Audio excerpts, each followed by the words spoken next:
يا أيها الذين آمنوا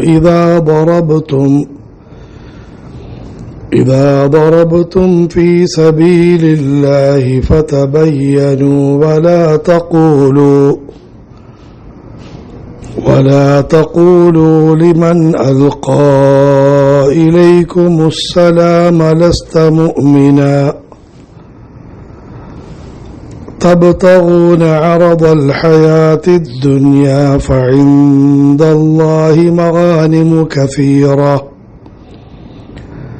كذلك كنتم من قبل فمن الله عليكم فتبينوا إن الله كان بما تعملون خبيرا يا أيها الذين آمنوا അല്ലയോ സത്യവിശ്വാസികളെ ഇദാ ദറബതും ഫീ സബീലില്ലാഹ് നിങ്ങൾ അല്ലാഹുവിന്റെ മാർഗത്തിൽ യാത്ര ചെയ്യുമ്പോൾ ഫതബയ്യനു കാര്യങ്ങളെക്കുറിച്ച് നന്നായി അന്വേഷിക്കുക ولا تقولوا لمن ألقى إليكم السلام നിങ്ങളോട് സലാം പറയുന്നവരെ കുറിച്ച് നിങ്ങൾ പറയരുത് ലസ്ത മുഅ്മിന നിങ്ങൾ വിശ്വാസികളല്ലെന്ന് പറയരുത് തബ്തഗൂന അറദൽ ഹയാത്തിദ് ദുനിയാ നിങ്ങൾ ഭൗതിക ജീവിതത്തിന്റെ വസ്തുക്കളെ ആഗ്രഹിക്കുന്നു ഫഇൻദല്ലാഹി മഗാനിമു കസീറ എന്നാൽ അല്ലാഹുവിന്റെ അരികിൽ ധാരാളം പ്രധാന സമ്പത്തുകളുണ്ട് കദാലിക കുൻതും മിൻ ഖബൽ നിങ്ങളും ഇതുപോലെ ഇതിനു മുമ്പ് ആയിരുന്നു ഫമന്നല്ലാഹു അലൈക്കും അങ്ങനെ അല്ലാഹു നിങ്ങളുടെ മേൽ വലിയ ഔദാര്യം ചെയ്തു ഫതബയ്യനു ആകയാൽ നിങ്ങൾ നന്നായി അന്വേഷിക്കുക ഇന്നല്ലാഹ കാന ബിമാ തഅമലൂന ഖബീറ തീർച്ചയായും അല്ലാഹു എല്ലാ രഹസ്യങ്ങളും നന്നായി നിങ്ങൾ പ്രവർത്തിക്കുന്ന എല്ലാ കാര്യങ്ങളുടെയും രഹസ്യങ്ങൾ നന്നായി അറിയുന്നവരാണ്. ഈ പരിശുദ്ധമായ ആയത്തിൽ ദീനിന്റെ മാർഗത്തിൽ പരിശ്രമിക്കുന്ന സത്യത്തിന്റെ ഉയർച്ചയ്ക്ക് വേണ്ടി അധ്വാനിക്കുന്ന ആളുകൾക്ക് ഒരു പ്രധാനപ്പെട്ട നിയമവും മര്യാദയും അല്ലാഹു പഠിപ്പിക്കുകയാണ്. ദീനിന്റെ മാർഗത്തിൽ പരിശ്രമിക്കുമ്പോൾ എന്നല്ല ഏത് ജോലിയുമായി ബന്ധപ്പെടുമ്പോൾ ജനങ്ങൾക്ക് രണ്ടു തരം കുഴപ്പങ്ങളുണ്ടാകാൻ സാധ്യതയുണ്ട്. പരസ്പര വിരുദ്ധമായ തീവ്രതകൾ. ഒന്ന്, ചെയ്യുന്ന കാര്യങ്ങളെക്കുറിച്ച് ഏൽപ്പിക്കപ്പെട്ട ഉത്തരവാദിത്തങ്ങളെ സംബന്ധിച്ച് യാതൊരു ബോധവുമില്ലായ്മ, മുഴുവൻ കാര്യങ്ങളെയും നിസ്സാരമായി കാണുക. ഇത് മുഴുവൻ പ്രവർത്തനങ്ങൾക്കും അപകടമാണ്. ദീനിന്റെ പ്രവർത്തനങ്ങൾക്ക് വലിയ അപകടമാണ്. ഇതുണ്ടാകരുതെന്നാണ് കഴിഞ്ഞ ആയത്തുകളിൽ അല്ലാഹു പ്രധാനമായും ഉപദേശിച്ചത്. എന്നാൽ ഈ ഉപദേശത്തിന്റെ അടിസ്ഥാനത്തിൽ പരിധി വിട്ട മറ്റൊരു തീവ്രതയ്ക്ക് സാധ്യതയുണ്ട്. അതായത് എല്ലാവരെക്കുറിച്ച് സംശയം, ആരെക്കുറിച്ചും വിശ്വാസമില്ലായ്മ, ചെറിയ വിഷയങ്ങളെപ്പോലും വലുതായി എടുത്തുകൊണ്ട് പ്രശ്നങ്ങളുണ്ടാക്കുക, സദാസമയവും പൊട്ടിത്തെറിയും വഴക്കുകളും പ്രശ്നങ്ങളുമായി നടക്കുക, ഇതും പ്രവർത്തനത്തിന്റെ ഉത്തരവാദിത്തം ഇത് കൂടുതലായി മനസ്സിൽ കയറുമ്പോൾ ഉണ്ടാകാൻ സാധ്യതയുള്ള അപകടകരമായൊരു പ്രവണതയാണ്. അല്ലാഹു ഈ ആയത്തിലൂടെ അതിനെ വളരെ സ്നേഹത്തോടെയും എന്നാൽ ഗൗരവത്തോടെയും തിരുത്തുകയാണ്.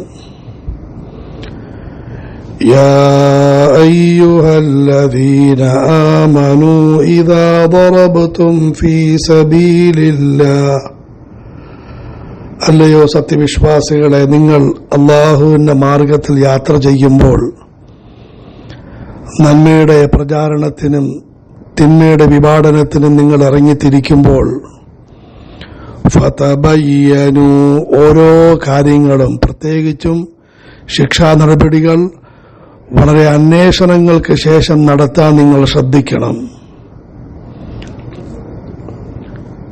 മഹാന്മാരായ സഹാബികൾ ജിഹാദിനു വേണ്ടി പുറപ്പെട്ടപ്പോൾ അന്നത്തെ കാലഘട്ടത്തിൽ പൊതുവിൽ പോരാടുന്നതായ ആളുകൾ അവരുടെ മുഖമെല്ലാം മറച്ചുകൊണ്ടാണ് പോരാടുന്നത്. അതുകൊണ്ട് ആരാണ് എന്താണെന്നൊന്നും മനസ്സിലാവുകയില്ലായിരുന്നു. ഇങ്ങനെ പോരാടാൻ വേണ്ടി ചില സഹാബികൾ പുറപ്പെട്ടപ്പോൾ മറുഭാഗത്തുള്ള ചിലർ അവർ മുഖം മറച്ചുകൊണ്ട് വന്ന് ഇവരോട് സലാം പറയുകയുണ്ടായി. സഹാബികൾ വിചാരിച്ചു ഈ സലാം പറയൽ അവർ രക്ഷപ്പെടാൻ വേണ്ടി നടത്തുന്ന തന്ത്രമാണ്. അങ്ങനെ ഇവർ അവരെ ആക്രമിച്ചു. ഇതിനെ തുടർന്നാണ് ഈ ആയത്തിറങ്ങിയത്. ولا تقولوا لمن ألقى إليكم السلام لست مؤمنا, നിങ്ങളോട് സലാം പറയുന്നവരെ കുറിച്ച് നിങ്ങൾ വിശ്വാസികളല്ലെന്ന് ഒരിക്കലും പറയരുത്. പിന്നെയോ നിങ്ങൾ അതിനെപ്പറ്റി അന്വേഷിക്കണം. അവരെ പൂർണ്ണമായി പുണരുകയും ചെയ്യരുത്, അതിനെപ്പറ്റി അന്വേഷിക്കും. ولا تقولوا لمن ألقى إليكم السلام لست مؤمنا, ഇത് ദീനിന്റെ എന്നല്ല ദുനിയാവിന്റെ പൊതുവായ മുഴുവൻ കാര്യങ്ങൾക്കും ബാധകമായൊരു ഉപദേശമാണ്. ഉദാഹരണത്തിന്, നിങ്ങളൊരു പ്രധാനപ്പെട്ട മുതലാളിയുടെ കീഴിൽ ജോലി ചെയ്യുന്ന മാനേജറാണ്. ഈ പറയപ്പെട്ട രണ്ട് കുഴപ്പങ്ങൾ നിങ്ങൾക്കുണ്ടാകാൻ സാധ്യതയുണ്ട്. ചിലപ്പോൾ ഒരു ശ്രദ്ധയുമില്ല, സ്വജനപക്ഷപാതിത്വം, നിങ്ങൾക്കിഷ്ടമുള്ളവർക്ക് വാരിക്കോരി പൈസ കൊടുക്കും. ചിലപ്പോൾ അതിഭയങ്കരമായ സൂക്ഷ്മത, വരുന്ന എല്ലാവരെ കുറിച്ചും തെറ്റിദ്ധാരണ, അവരെ നിന്ദിക്കൽ, അവർ പണത്തിന് വേണ്ടി നടക്കുന്നവരാണ് എന്ന് പറഞ്ഞ് നിന്ദിക്കൽ, ഇങ്ങനെയുള്ള പ്രവണതകളും ഉണ്ടാകാറുണ്ട്. അള്ളാഹു പറയുന്നത് രണ്ടും പാടില്ല. ولا تقولوا لمن ألقى إليكم السلام لست مؤمنا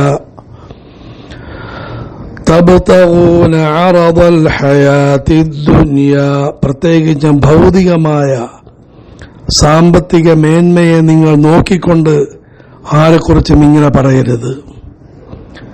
നിങ്ങൾ ഇപ്രകാരം പറയുന്നതിന് ഉദ്ദേശം എന്താണ്? നിങ്ങൾ അദ്ദേഹത്തിനെ പരാജയപ്പെടുത്തി അദ്ദേഹത്തിന്റെ സമ്പത്തുകൾ ഗനീമത്തായി ലഭിക്കും എന്നാഗ്രഹിച്ചുകൊണ്ടാണ് നിങ്ങൾ ചെയ്യുന്നത്. പക്ഷേ നിങ്ങൾ അങ്ങനെ ചെയ്യാൻ പാടില്ല. ഫഇൻദല്ലാഹി മഗാനിമു കസീറ, സർവശക്തനും സർവസമ്പന്നനുമായ പടച്ചവന്റെ അരികിൽ ധാരാളം പ്രധാന സ്വത്തുക്കളുണ്ട്. അന്യായമായി ഒരാളെ വധിച്ച് അല്ലെങ്കിൽ പരാജയപ്പെടുത്തി അദ്ദേഹത്തിന്റെ സമ്പത്ത് സ്വീകരിക്കുന്നതിനേക്കാളും ഉന്നതവും പരിശുദ്ധവും സമൃദ്ധവുമായ സമ്പത്ത് പടച്ചവന്റെ കയ്യിലുണ്ട്. നിങ്ങൾ ഈ സമയത്ത് എന്തിനാണ് ഇങ്ങനെയുള്ള കുഴപ്പങ്ങൾ കാണിക്കുന്നത്? നേരത്തെ പറഞ്ഞതുപോലെ നിങ്ങൾക്ക് നിങ്ങളുടെ മുതലാളിയോട് അല്ലെങ്കിൽ നിങ്ങളുടെ ജോലിയോടുള്ള കൂറിന്റെ പേരിൽ സമ്പത്ത് സൂക്ഷിക്കാൻ വേണ്ടിയാണ് നിങ്ങളിത് ചെയ്യുന്നത്. പക്ഷേ നിങ്ങൾ അതിന്റെ പേരിൽ തെറ്റിദ്ധാരണകൾ നടത്തിക്കൊണ്ട് നിങ്ങൾ കുഴപ്പങ്ങൾ കാണിക്കരുത്. കദാലിക കുൻതും മിൻ ഖബ്ലു ഫമന്നല്ലാഹു അലൈക്കും. ഇനി ഇത്തരം അപകടങ്ങളിൽ നിന്ന് രക്ഷപ്പെടാനുള്ള വളരെ ലളിതവും ശക്തവുമായൊരു മാർഗം പറയുന്നു. എങ്ങനെ ഞാൻ അലസതയും വെടിയണം, അനാവശ്യമായ ജാഗ്രതയും വെടിയണം, അതിന്റെ വഴി എന്താണ്? കദാലിക കുൻതും മിൻ ഖബ്ലു ഫമന്നല്ലാഹു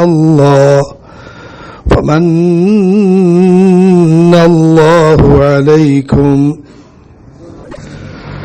കദാലിക കുൻതും മിൻ ഖബ്ൽ. നിങ്ങളും ഓർക്കണം, ഒരു സമയം നിങ്ങളും ഇതുപോലെ തന്നെയായിരുന്നു. നിങ്ങൾ ഇസ്ലാമിലേക്ക് പ്രവേശിച്ചപ്പോൾ, നന്മകളിലേക്ക് വന്നപ്പോൾ നിങ്ങളെക്കുറിച്ച്, നിങ്ങളുടെ ഉദ്ദേശ ലക്ഷ്യങ്ങളെക്കുറിച്ച് പലരും സംശയിച്ചിരുന്നു. അല്ലെങ്കിൽ നിങ്ങളുടെ അവസ്ഥ കണ്ട് പലരും സംശയിക്കുമായിരുന്നു.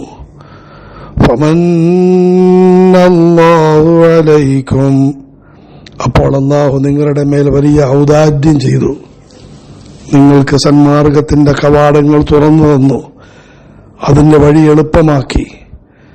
നിങ്ങളെക്കുറിച്ച് മറ്റുള്ളവർക്ക് വിശ്വാസവും ബോധ്യവും വന്നു. അങ്ങനെ നിങ്ങൾക്ക് നന്മയുടെ മാർഗത്തിൽ മുന്നേറാനും ഉന്നത സ്ഥാനം പ്രാപിക്കാനും കഴിഞ്ഞു. ഇത് പടച്ചവന്റെ ഔദാര്യമാണ്. ഇന്ന് നന്മയിലേക്ക് പ്രവേശിക്കുന്ന ഇദ്ദേഹത്തെക്കുറിച്ച് നിങ്ങൾ സംശയിക്കുന്നു. പക്ഷേ മനസ്സിലാക്കണം, പടച്ചവൻ നിങ്ങളോട് കരുണ ചെയ്തതുപോലെ ഇദ്ദേഹത്തോടും ഔദാര്യം ചെയ്ത് ഇദ്ദേഹം ഉന്നത സ്ഥാനം പ്രാപിക്കാൻ സാധ്യതയുണ്ട്. ഇത് വിദ്യാർത്ഥികളോടും അധ്യാപകന്മാർ പുലർത്തേണ്ട, മുതിർന്നവർ താഴ്ന്നവരോട് പുലർത്തേണ്ട ഒരു ചിന്താഗതി കൂടിയാണ്. നിങ്ങൾ നിങ്ങളുടെ മുമ്പിലുള്ള ആളുകളുടെ ഇന്നത്തെ അവസ്ഥയിലേക്കല്ല നോക്കേണ്ടത്. ഒരു 10 വർഷത്തിന് ശേഷം ഇവർ എത്ര ഔന്നിത്യം പ്രാപിച്ചിരിക്കും എന്നതിലേക്ക് നിങ്ങൾ നോക്കണം. കദാലിക കുൻതും മിൻ ഖബ്ലു ഫമന്നല്ലാഹു അലൈക്കും ഫതബയ്യനു. ആകയാൽ നിങ്ങൾ ആരെക്കുറിച്ചെങ്കിലും നടപടികൾ സ്വീകരിക്കുന്നതിന് മുമ്പ് ശരിയായ അന്വേഷണം, ശരിയായ നിലയിൽ പഠനം, കാര്യം മനസ്സിലാക്കണം. എന്നിട്ട് മാത്രമേ നിങ്ങൾ മുമ്പോട്ട് നീങ്ങാവൂ. അങ്ങനെ പഠനം നടത്തിയാൽ പലപ്പോഴും പലരും കാര്യങ്ങൾ മറച്ചുവെക്കാനും കബളിപ്പിക്കാനും സാധ്യതയുണ്ടല്ലോ. അള്ളാഹു അതിനെപ്പറ്റി അറിയിക്കുന്നു. ഇന്നല്ലാഹ കാന ബിമാ തഅമലൂന ഖബീറ. നിങ്ങളുടെ എല്ലാ പ്രവർത്തനങ്ങളെക്കുറിച്ചും അള്ളാഹുവിന് നന്നായിട്ടറിയാം. മുഴുവൻ രഹസ്യങ്ങളെക്കുറിച്ചും പടച്ചവന് അറിയാം. നിങ്ങൾ മറച്ചു വെക്കുന്ന കാര്യങ്ങൾ, നിങ്ങൾ രഹസ്യമാക്കി വെക്കുന്ന കാര്യങ്ങൾ, നിങ്ങളുടെ മനസ്സിന്റെ അകത്തളങ്ങളിൽ സൂക്ഷിക്കുന്ന യാഥാർത്ഥ്യങ്ങൾ, ഇതെല്ലാം അള്ളാഹുവിന് നന്നായിട്ടറിയാം. പടച്ചവന്റെ അറിവിനെ നിങ്ങൾക്കൊരിക്കലും കവച്ചു വെക്കാൻ സാധിക്കുന്നതല്ല. അതുകൊണ്ട് നിങ്ങൾ ചെയ്യേണ്ട കാര്യം നിങ്ങൾ ചെയ്ത് മുമ്പോട്ട് നീങ്ങുക. തീർത്തും മഴകുഴമ്പൻ സമീപനവും പാടില്ല, ഓവർ സൂക്ഷ്മതയും പാടില്ല. നിങ്ങൾ ശ്രദ്ധയോടുകൂടി മുമ്പോട്ട് നീങ്ങുക. അള്ളാഹു ഉണർത്തുന്നു. അള്ളാഹു ഇത് പാലിച്ച് ജീവിതത്തെ നന്നാക്കാൻ നമുക്ക് തൗഫീഖ് നൽകുമാറാകട്ടെ.